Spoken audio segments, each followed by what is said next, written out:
KKN-nya ganti lagi KKL-nya di mana?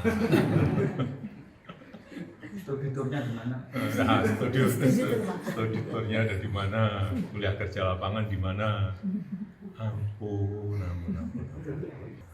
Kemarin Pak Rismon ini Pak, yang soal tempat KKN juga dipersoalkan itu mungkin ada tanggapan? Ya, KKN dicek aja di Desa Ketoyan, di Kecamatan Wonosegoro, Kabupaten Boyolali dicek ke sana.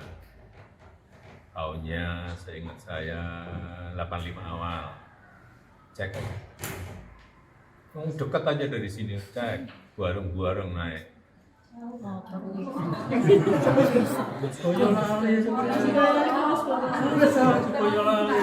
buareng berapa? 50 orang di sana. Gampang banget itu. Pak Rismon ke sana.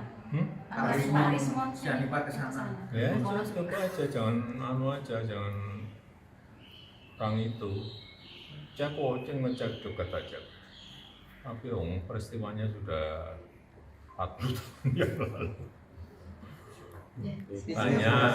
Tanya ke dulu Pak desanya, kalau sudah beliau dulu waktu saya KKN sudah agak sepuh, ya tanya ke putra putrinya, bapak dekat.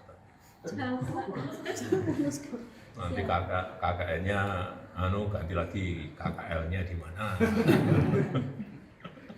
Studiturnya di mana? Nah, studiturnya ada di mana? Kuliah kerja lapangan di mana? Ampun. Download Tribun X sekarang, menghadirkan lokal menjadi Indonesia.